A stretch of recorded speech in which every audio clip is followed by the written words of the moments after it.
सच की जीत। एक छोटे गांव की बड़ी बात।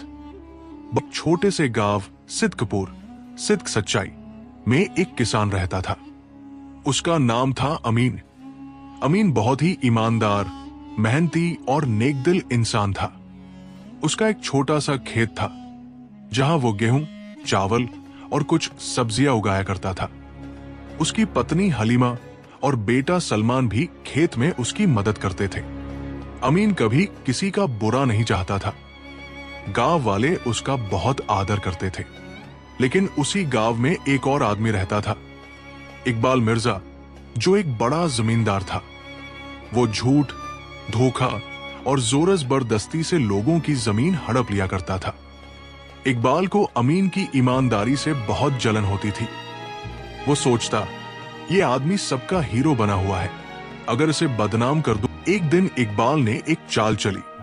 उसने अपने नौकर राशिद से कहा, अमीन के खेत के पास वाली जमीन पर अपने बैल छोड़ देना और फिर कहना कि अमीन ने हमारी फसल चुरा ली है। राशिद ने वैसा ही किया। अगली सुबह गांव में हंगामा मच गया।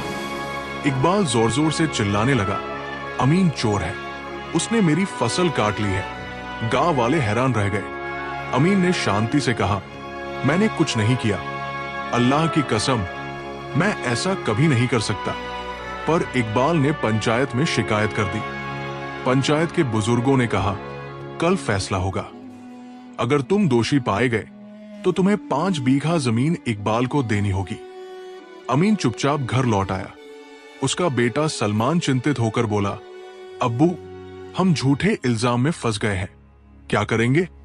अमीन ने मुस्कुराकर कहा, बेटा, अल्लाह सब देख रहा है, जो सच्चा है उसका कोई कुछ नहीं बिगाड़ सकता।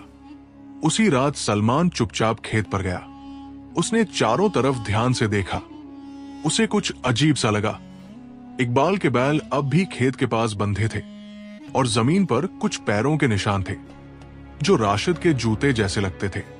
सलमान ने मिट्टी में उन निशानों के चित्र बना लिए और अपने पुराने कैमरे से कुछ तस्वीरें खींच ली।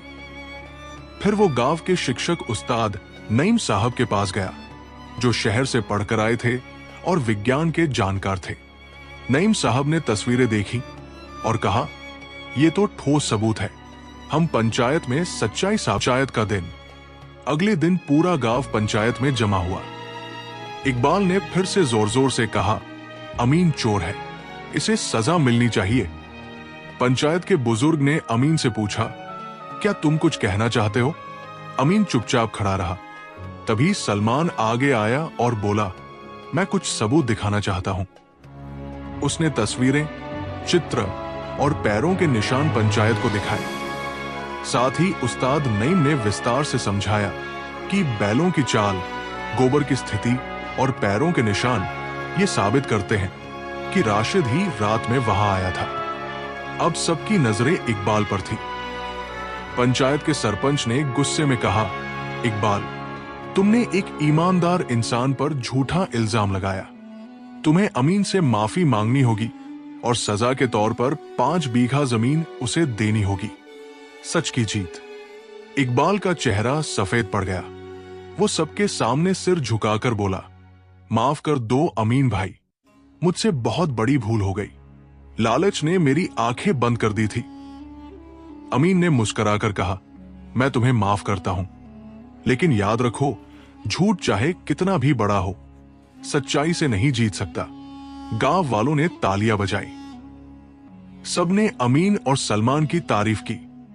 अमीन की ईमानदारी और सलमान की अक्लमंदी ने सच्चाई की जीत को मुमकिन बनाया। उस दिन से गांव में एक कहावत मशहूर हो गई, जो सच्चाई पर चलता है उसे अल्लाह